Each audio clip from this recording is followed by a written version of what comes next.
Ja, beste kijkers, daar zijn we dan weer met ons wekelijks programma Vrouwenstemmen. Vandaag hebben we een jonge gast.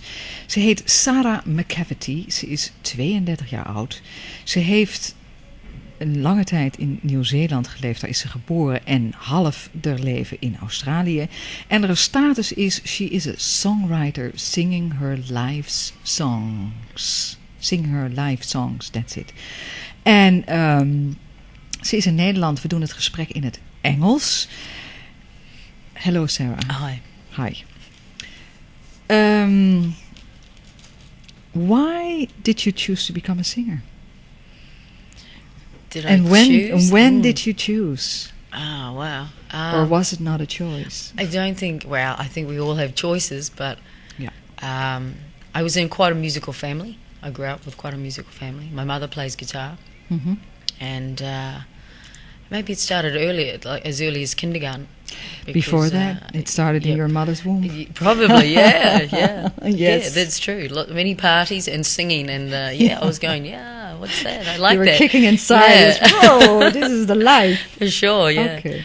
I think it just happened, and then I just developed it from there, singing always at parties, and I was always around lots of music a lot of my life. And then comes the time when your friends go, why don't you join a band? What did your mother with it? Your mother was a singer also. She played the guitar. Yeah. And did you carry out her life's desires, so to speak? Her life's desires.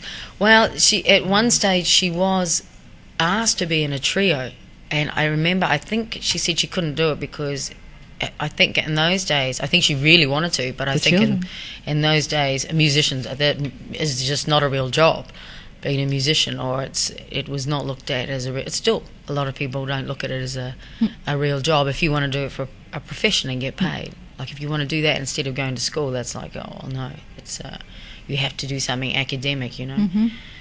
Mm-hmm. So I think maybe in one way, I mean, it was really disappointing for her that she couldn't do that. But she's a very, very strong woman, which I think I get a lot of my characteristics from her.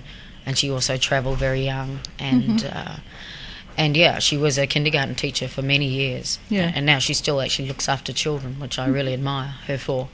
How big was your family? We have four of us. Four. I have 2 sisters and a brother. And then at a very young age you decided to go to Australia? On your own? Well, actually the whole family. Oh, the whole family. The whole family immigrated, to Australia. We did have a few relations there, but it was mainly to do with economic reasons, I think, and a better climate as well. Because, I mean, New Zealand is really beautiful, but it's also can be really raining it's a bit like Holland. raining all the time, so... It was for many reasons, I think, Okay, you decided to become a songwriter. You write your own songs and you sing them. So how was that for you discovering this kind of talent? And how does it feel to have that talent? What does it mean to you? I thank the Great Spirit every day for this gift I've been given. For me, it means, expression, to be able to express myself about how I feel. People do it in different ways. They do poetry, or, there's music is a kind of poetry anyway. Mm-hmm. I feel very blessed that I have this gift. And it wasn't until, I think it wasn't until I went travelling that I actually started writing my own songs, and it was just through it just came to me, which makes me think that it was or is my life path. It's people have different methods of how they write. Some people, maybe it takes weeks or months, or they leave it and then they go back to it. With me, it kind of just happens straight away, and it's like the words just come, and then that's it, that's a song. You can always, later on, the finer points go, well, maybe, the finer points can be touched up in it, for sure, when you're doing it live or with other band people. But generally, that's how it comes to me, and it's fantastic that it just does, because it's like it's sent to me, especially if there's a message in it for people to hear, which I think's great. So yeah, I feel really lucky. How do you feel about? What are your songs about in general? In general, about in today's society, what's happening with Mother Earth.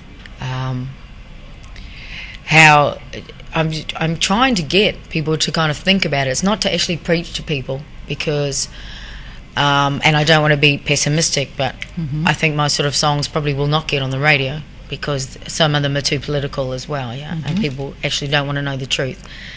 So it's too painful to know that there's no rainforests and the Earth's really rapidly what do you call it? Deteriorating. Yeah, people don't want to hear that. They want to hear happy songs like, I'm a Barbie girl in a Barbie world. That's really happy, and that's such an important message about being a Barbie in a Barbie world, don't you think? Absolutely. So exactly. But what I'm saying is, I'm not saying it's any less important from someone else putting their point across about being a Barbie girl in a Barbie world. Or being a material girl in a material world. I don't judge anyone for what they write and for what they do.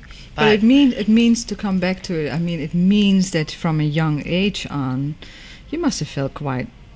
Is it loneliness in a way to see, or how? I mean, you've been very connected, very touched by the world around you and nature, and because you're sing about nature and the loss of the beauty of Mother Earth, as you say. So, how is that for you? For me, it's really, I get really angry. I used to get really, really angry, and I still do when I see atrocities and things go on. But I'm more calm about it now, because I just think, wow, I think Mother Earth is just so strong. She just keeps going, we're just part of the ecosystem. That's when we're talking about living with plants and animals. We're actually part of the ecosystem. It's just we happen to be what they call on top of the food chain. But I think that she's strong enough that, maybe it's billions of years, but she'll just keep turning no matter what we do to her. She just keeps turning around. It's us who eventually kills each other out, basically, when there's nothing left, and maybe a new species comes or something happens, But it's just the main, so looking at it like that, it's like, it seems like my attitude now is like, oh, it's okay because the Earth just keeps revolving and we just die out and there's another species. That's great, but I would just like, maybe one day I have children and they have children. I'd like other people to be able to see what I've seen. Do you want children? Yeah, eventually, yeah. Okay. Well, that's a choice also, partly nowadays, because we can manipulate any left or right on this Earth. So children are also a choice. Yeah. For sure. So that's one thing, to make those choices. Are you pessimistic by nature? Are you optimistic? I think I'm more optimistic. Optimistic. No, I'm optimistic, and I feel really powerful in myself. Actually, from traveling has really built has been really character building. Right. Being in situations by myself has been because you left Australia since '97. Yeah, and then you started coming to Europe. And different places I've lived, especially like I said, in Dahab. That was incredible there because it's Dahab is in Israel? In Egypt. In Egypt. In Egypt, actually, yeah. In the Sinai.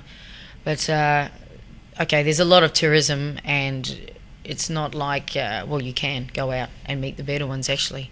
They're really beautiful people, but tourism has become a big thing, and then, therefore, pollution has become a big thing because of the Western world interference, because you have to bring drinking bottles in. Although I was living there, I was drinking the camp water.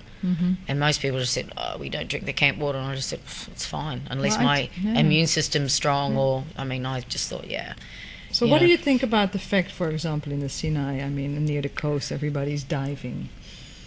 Well, they won't be diving for long when the place is like, did you see it, man? There's old tyres and plastic bags but it's more education. They don't know. It's just like if someone introduces plastic bags into the supermarket, they're just like, oh, okay, maybe they used to use their own, like sacking or something, and then everything was biodegradable. So then you get all the stuff introduced that's not biodegradable, and you have no means to actually recycle it. So they just do, I presume, what they've been doing for years, thinking, oh, it's okay, this breaks down, but they don't. They just dump all the rubbish in Wadi Ganai, which is this huge wadi, and they burn it all. And you see all the Bedouin women going through, picking out the food stuff for their goats and, for food. But the rest of it, they burn everything, plastic, lock, stock and barrel. They burn the whole lot. So it all just goes into the air, But that's just education, But I met another lady. She's an Armenian-born lady. Her name was Catherine, actually. And she approached me about this clean-up, the Sinai project. And I said, yeah, okay, And I went out and we just used to go for volunteers. That's initially what I thought it was about. And then it became more apparent to me that she really loved this desert so much. And she'd been to, a lot of the deserts over the world. And she just said, I love this place. It's a holy place. It's beautiful. And I want to help clean it up. And, of course, you meet heaps of red tape because, one, you're a woman. Two, you're a tourist. So they really, they don't like interference, really. How is that? I mean, you're a woman. I mean, you made a statement because you've been traveling through quite some paternalistic countries, patriarchal countries. So how is that for you? You're a woman, you're on your own, you're a young woman, you're a beautiful woman, you're traveling on your own, so... Well, in a way, it's kind of like with Darb, in the end, I really just felt that I'd actually lost a lot of my femininity. Because I think with me, with my character, I'm like, I'm masculine and feminine.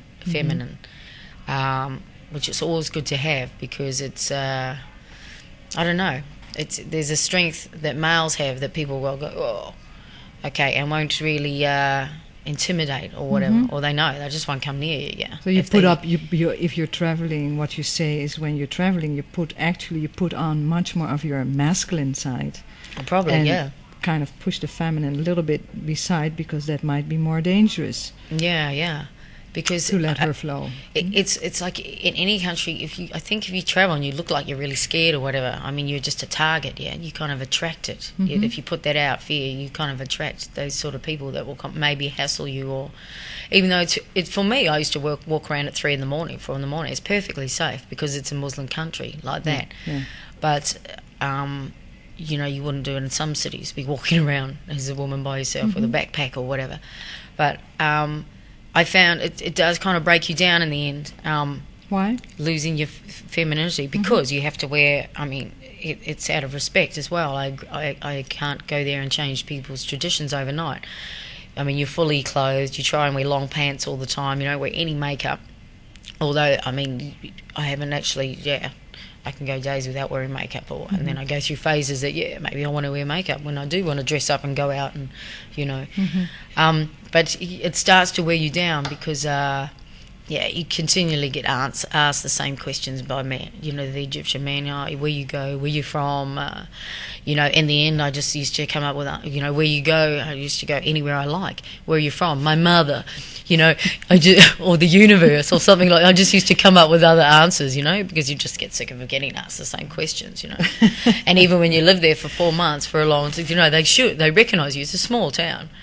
But of course then they change staff at some places, so you're getting asked the same questions again. It's like, oh God, give me a break, But I can understand it. Okay, I always see both sides of things. I can understand it. These people work in these tourism places. They see women from all different nationalities wearing bikinis, wearing whatever. I mean, I remember there was these 2 women actually sunbaking topless out the front, and I just thought, okay, I think that's pretty disrespectful around all these guys. I mean, you're in someone else's country. Okay, of course you don't cover completely up when you go swimming. It is actually a tourist diving destination. You can wear a one-piece suit or whatever you want, But I just thought that was a bit disrespectful because here are these guys that live by the Quran, which is no sex before marriage. Right. Although that does go on there. They kind of a teasing, seductive attitude. Yeah, and as well, they meet all these travellers and they actually want to go over the seas, but they can't because I think it's very difficult for them to get passports to actually leave their country, and because of the exchange rate. I mean, that's why people end up in Egypt or Dahab or a lot of these places where it's quite cheap to live, because it's cheap to live and go on holiday. But for them, if they want to leave and go and see all these places that people have told them are so wonderful when they're traveling, it's nearly impossible.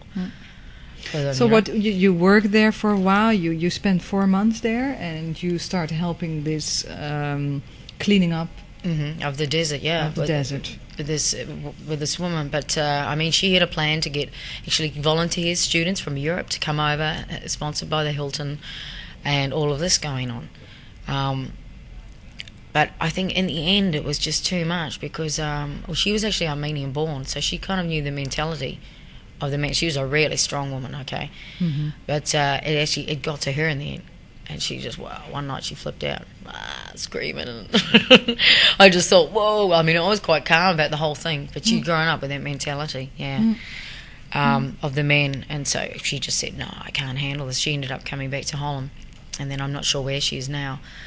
But, was it disappointing for you? I mean, to see, what have you got out of this? I mean, what is it in a personal way that you say, this is what I learned, this is how the masculine world is, or the more, because I talked last week to a woman who is with the Bedouins folks, and I mean, she said there's quite a nice there's a beautiful vibe feeling to it with the Bedouins. So what have you learned out of this? I mean, you wrote some songs. I assume you wrote some songs out of this experience. I mean, most of my songs are about the environment anyway, so it can all be. When I said before that they just come to me, I mean, obviously it's from accumulated experiences that are stored in my subconscious that come out at certain points. You write on the spot, you write on trains, you write on the airport, I mean, or you write, you have to be quiet, or how does it work for you? You just sit actually, usually I start playing the guitar and then come up with a chorus or something, and then the words come, and then it's usually like that, But the learning from it all is basically just to stay strong and powerful, and just be you, basically, because you can't be anyone else except yourself, and just be you and just go on. But know the fact that there are different traditions, and there are women that still have to dress fully covered. Do you give benefit concerts sometimes? It suddenly dawned to me. Do I give benefit concerts? Yeah. Well, if I'm asked, but it's not really. I'm not at that stage of being asked. No one knows who I am, so it's like. I mean, I would. You work on it. Yeah, work on it. I mean, I'd love to. I mean, for sure. I think we did for when I first got here. Was it a benefit concert or not? It was in the streets of Amsterdam. I'm just trying to remember what it was for now. God, it was so long ago. It was for a Freedom Day or something like that, I think.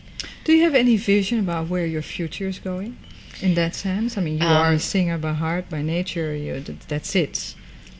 But in the actual, do you mean as in commercially, as a singer-songwriter, or how do you see in that sense your future? I mean, is it how are you going to make your money? Is that one of your main goals, or I mean, what is it? What is it that you're going to do with this?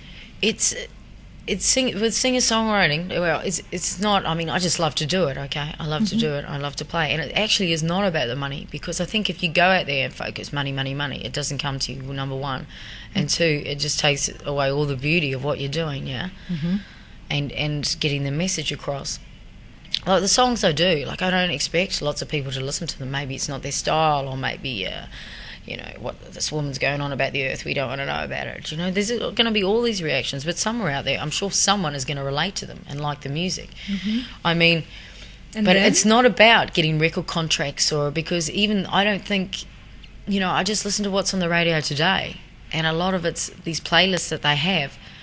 I mean, they're commercially viable. They aim this market of singers, songwriters, to a certain age group of people that go out and buy CDs every week. And the music industry now is all about money, okay?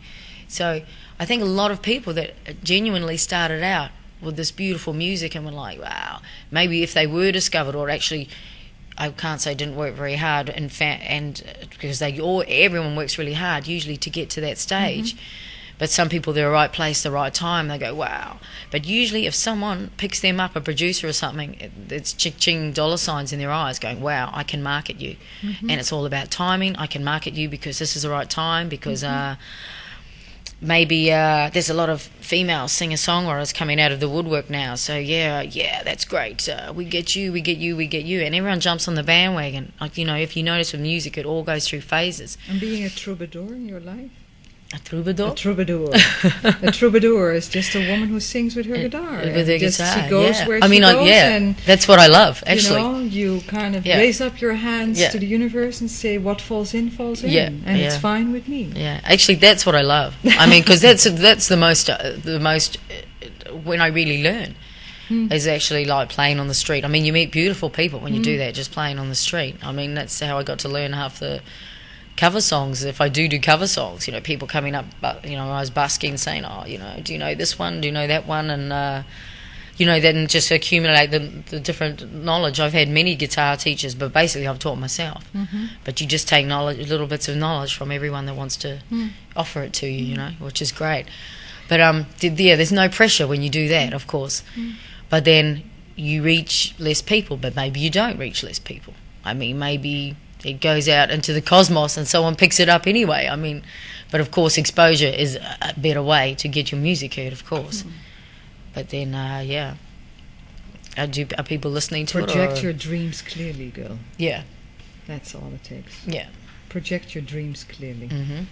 So if you know where you're going or what you want, it will somehow it will manifest. It manifest. And therefore, but you also have to be very careful with that. I mean, because we know exactly, I mean, if we look at the state of Mother Earth right now, we see that so many thoughts have been projected in the sky and they've all been manifesting. And this is where we are. Yeah. So what is it worth? Is it worth it? You know, what are we actually projecting in the universe? Yeah. You know, and where does it go? Yeah. You know, where does it really go? I mean, what is the need we have? Well, it's with humans, it's just survival. And in between the survival thing, there's stages of people's lives. And it's relationship, it's do I need a good job? Where is my money going to come from? The basic conditioning that you've been brought up with from a child. That you go to school, you're going to meet a man, you're going to get married, you're going to get a job, and okay, you made a new choice. I mean, you ended a relationship. You have been working with your partner, this male. You have been working. You made music together. Two sometimes, helps more than one. Yeah. But you decided to go on your own. Why? Because I feel at this stage and this time of my life, I am more powerful and more focused by myself.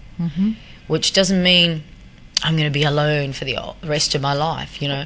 But I need someone on a similar vibration if I'm going to be with someone for a long term or a relationship or whatever, because relationships take energy, yeah. So you've got to be willing to give that energy and work on it and make it work. I think love's beautiful, you know. I think being with someone's beautiful, but if it helps you grow and nurtures your energy, and that you don't lose your, I won't say individuality, but your character or your strength, then I think it's fine. But somewhere along the way, and I see it in a lot of relationships, you become dependent on that person, or it's great to have them there, and then, I don't know, you start expecting things, or maybe it wasn't the person you met in the first place, or whatever. Sometimes things just grow and change. You know, sometimes you grow more rapidly than the other person, or maybe it doesn't suit your purpose, or it's not helping you anymore on your path, and then it's time to split. But it's knowing the time to split rather than drag it out and then they're just thinking, whoa, why do I feel so drained? Or why? Or looking back, you know, when you first started, maybe with this person writing music or whatever, and then kind of where you at now with it, and just going, whoa, did all of that happen, man?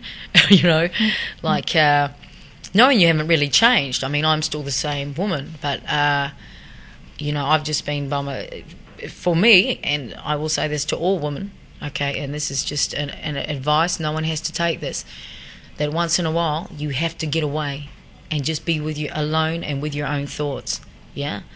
because then you know who you are, and ask those questions like, who am I? Where am I going?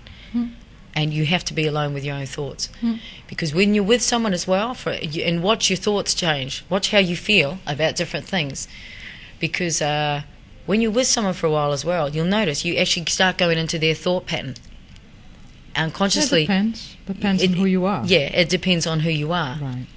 It's like different but situations. That's also part of your femininity. That is part of your being a woman, because that means receptivity.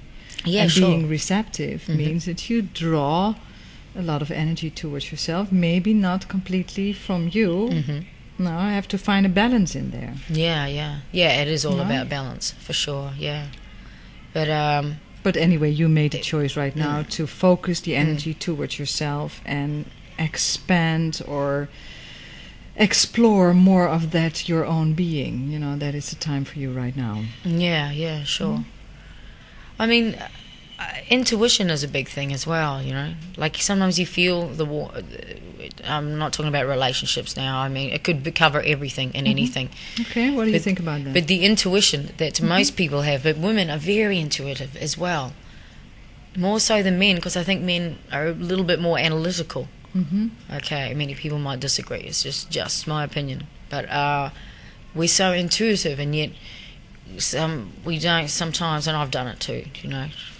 I do it all the time, you know, but I'm learning not to now that I'm aware of it, is that you don't pick up on signals when you feel them and you see them, you know. It's just like, yeah, okay, this is time for a break, this is time for some space. Or why don't you think we don't do that? I mean, because this is something happens all the time. Because every woman will say, but I knew this, or I knew I shouldn't have done that, or I should have done this. And yet they don't. Yet they don't. Yeah, you know? Exactly, yeah. Why do you think that is? Is because it's so fast, that energy of intuition, that you start doubting your own way of acknowledging it? I think it's for more lessons. I think it's for more lessons, because I think, okay, you haven't learnt yet, here we go again, you know. Maybe it's that. Maybe things have to happen a few times before you go, right, now this is it, I listen to the inner voice now, because you will become more intuitive and actually pick up on vibrations, like really subtle, sensitive things that you can really pick up on. But I also think I don't know, I also think being around a lot of, in a city especially, different energies and a lot of electronic stuff, and a lot of, in this society with technology, I think it's really dulling and numbing our senses, yeah? I don't think it's... That's what you experience. Yeah, that's what I've experienced from living, and, you know, but I can't live like a hermit for the rest of my life, or maybe I can. I have that choice, yeah? But with the singing, songwriting, and getting to the people and the public, it's not possible. So what I'm kind of working on with myself, my own development, is just trying to stay really focused and centered in amongst chaos, yeah? And that's a challenge. It really is a challenge. It is. Because the more sensitive you come to different vibrations and energies and your intuition, I mean, the more sensitive you are to it. And around electrical equipment and like, you know, with the recording studio thing, it's weird. It's really weird, because it's not a good vibration. I don't think actually. What my feeling naturally is that the whole recording thing, of what we made out of it, it was not meant to be. Singing was meant to be it was a storytelling factor, it was a heart-to-heart communication, it had healing purposes. That's actually what it is. And it was a direct contact. It was not through microphones, it was not through equipment, and that's what we do right now. We distorted the whole power of singing, because the actual meaning of singing, to sing from that heart, to transmit that energy, because that's what it is, you transmit something, and people start to become alive and joyous from it, and they feel uplifted by it. By doing it through CDs or whatever, you take away you degrade it more or less into some kind of a state is like it becomes popular. You know, we all sit with our headphones on, banging away in trains and stuff. But it's all secondhand stuff. Yeah. And it doesn't give you the direct experience anymore. That's right, yeah. I mean... So if you know that, as a singer, because you have the power of voice, you know, I think you have to learn, or probably that's somehow the process, to make choices in that, to know that power, and also to make a choice of how you want to get across, and take a direct lineage with your public, not true. Yeah. In that sense, I don't believe anymore. You see, I'm trying to bring it back, because I think that's exactly what I'm about. That's what women voices are about. What is it? Where do we stop this pollution you're singing about? There has to be an action being taken, and we have to take a responsibility to really go back to the basic. Because if we don't do it, and we keep on putting our trust in technology, or what you say, but bring out a CD, why? You know, why should you do that? Because it is the internal knowledge about that singing you already have, which has to be transmitted. And it's not being done through CDs. I don't believe in it anymore. That's the whole thing about it. Yeah, sure. You know, and it doesn't do our earth any good. Yeah. It's rubbish. It's all rubbish, you know. It just makes it in a way of living where we lose the real essence of life. You know, we lose something in it. And I have a strong feeling that this is exactly where we go wrong. You know, so I believe in the power of real transmission. You know, so, and I mean, that's my feeling about it. You know, that's exactly what I think women should do. They have to come out with that knowledge. The reality of that knowledge has to be lived again. Yeah, it's definitely the live. I mean, you're right with the live thing. I mean, it's so much more different. I mean, I get such more a buzz actually performing live and having eye contact with people. Right. Yeah, I mean, well, it's energy, and you can tell, and it's beautiful because you get energy off people as well, and you can see when they're really enjoying it and getting into it, you know. And it does something to their systems too. Yeah, exactly. It's the sequence of vibration. It's everything to it. Yeah, it's really important. I talked to a friend the other day, and he was saying exactly the same thing about recording studios, and he's done many inventions, and he said, I came up with an idea. This is what he thinks, that the person doing the recording should actually be away from the studio, and the microphone should be like way away, one of those ones that picks up, and so that there's no direct. Also, that they have water around them. Have water around them, because it's like sort of cushions or feedback. But so they don't have any of the equipment actually near them, because it does take away, but especially with computers. Like I said, I think there's nothing wrong with technology, and you can't stop it, and many things can be done, like with communication now. It's amazing with technology, but there has to be a balance. Well, the thing is, a woman talked to me, she says, you know what is going on? I mean, technology is fine to a certain extent, but the thing is, we're forgetting the past. We're forgetting the value or the importance or morals or whatever we have from the past, which we should not lose. You know, the moment we start to lose it and only put our faith in technology, there's something lost in the whole process, and we see it everywhere around. I mean, we see what's going on. So, and we have to make choices and take steps, not back, but at least take the responsibility of your own knowledge and live it, really live it. You know, do it. Sure. Then do that part. Why don't we do it? We're gonna do it. We're gonna let her sing. I want to hear some of your songs. Okay. But you fly through the sky, never asking why, and to fly all the way till somebody shoots you down. Da, da, da, da,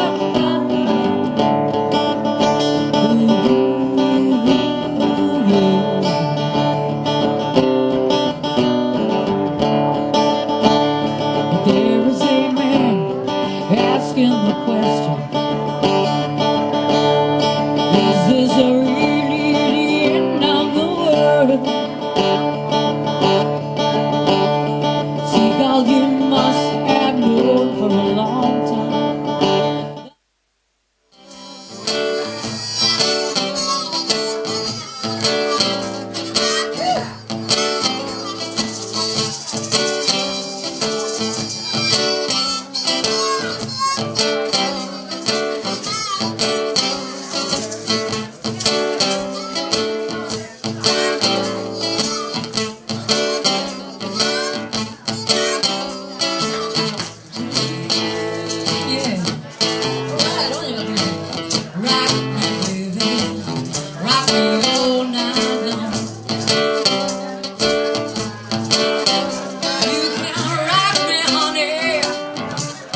And we carry the cross for so long, wondering where, just where we went wrong.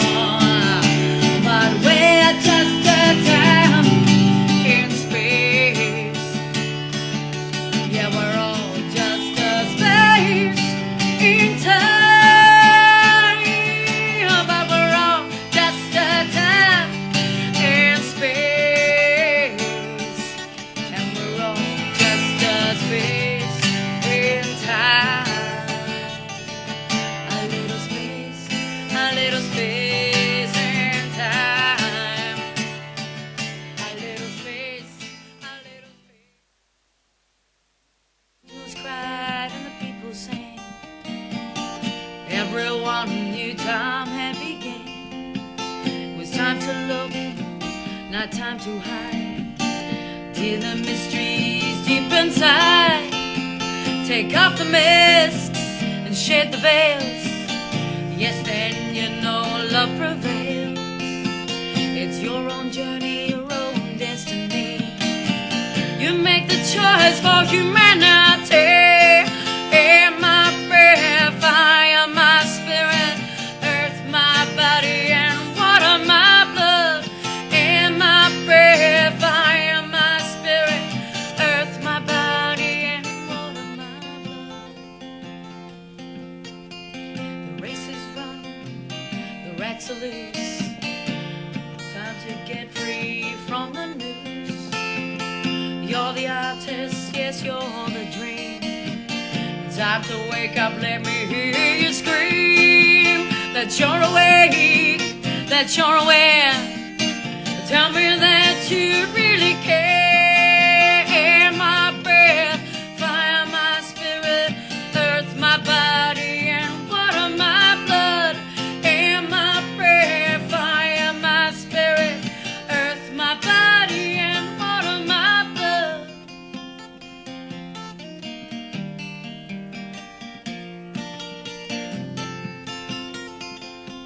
So I guess you know it's you and me. Our future depends on our history.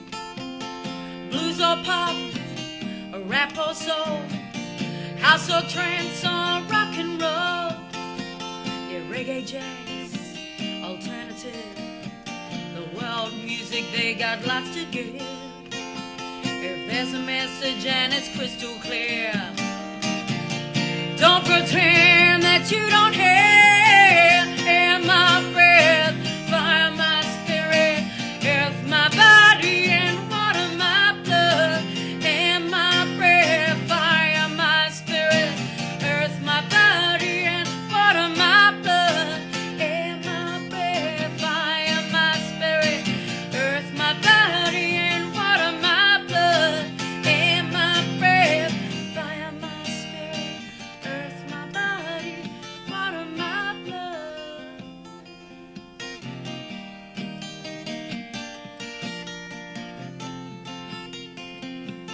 The angels cried and the people sang.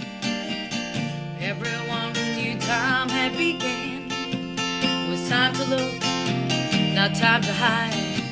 Unravel mysteries deep inside. Take off the masks and shed the veils. Yes, then you know that love prevails. It's your own journey, your own destiny.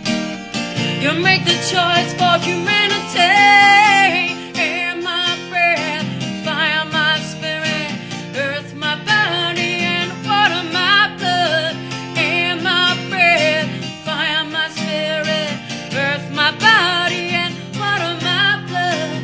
Air my breath, fire my spirit, earth my body, and water my blood. Air my breath, fire my spirit, earth my body, and water my blood. Here we have a message, a song, a scream, a wake-up call. Yeah. These Sarah McCafferty, her second CD is Undercover. What was it? Undercover Undercover Solution. And your Undercover first one Solution. is Stop the Karma. Stop the Karma. If people want to attain those CDs, where can they? They have to hotmail me because I They haven't have got a to mobile hotmail. phone. And Hotmail. I haven't Hotmail. got a mobile phone, and it's not on distribution. My Okay. CD's hasn't been distributed by any company. So Okay, anyway, I will put the Hotmail under in the picture, and of course Sarah has to live too, and if you care or feel for her music, please help her to support herself. That Thank would you, be- yeah. Huh? That That's would be the what- thing. yeah. Oké, dit was Vrouwenstemmen weer voor vandaag. Ik wil nog even afsluiten met een laatste tekst van Pushkin. Voor de jongeren of de ouderen onder ons. Eens even kijken waar het is. Ik vond het prachtig, want het zegt waar we een klein beetje naartoe kunnen gaan. Hoor wat mijn kunst heeft aangericht. Ik sprak mijn spreuken ongedurig. Oh, ik was zo geestdriftig, vurig. Een storm stak op, de lucht trok dicht. En geesten werden aangezogen met donderslag en bliksemschicht. Alsof de aarde werd ontwricht.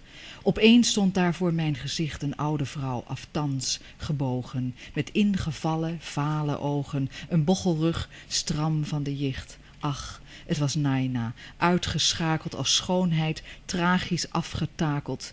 En ik bekeek het enge spook, nog eens van onderen tot boven. Verstomd, ik kon het niet geloven en riep volledig van de kook. Heb jij mij ooit kunnen bekoren? Jij was de allerschoonste, toch? Of was het allemaal bedrog en heeft de hemel wraak gezworen, want ik verliet mijn lief en hart toch niet zo heel erg lang geleden? De maagd sprak tot mijn grote smart. Krek, 40 jaar. Oh, dat klonk hard. Mijn 70ste vier ik heden. Het is niet anders, kraste zij. De jaren vlogen heen in horden. Mijn en jouw lente zijn voorbij. En wij zijn beiden oud geworden. Maar ach, de jeugd is zonder trouw. Dus treur maar niet te zeer. En weet je, mijn haar is nu misschien wat grauw. Ikzelf gebocheld een klein beetje. Niet meer als in de oude tijd, zo'n lieve, levendige meid. Daar, klepte zij, staat tegenover, dat ik nu heel bedreven tover. Tot volgende week.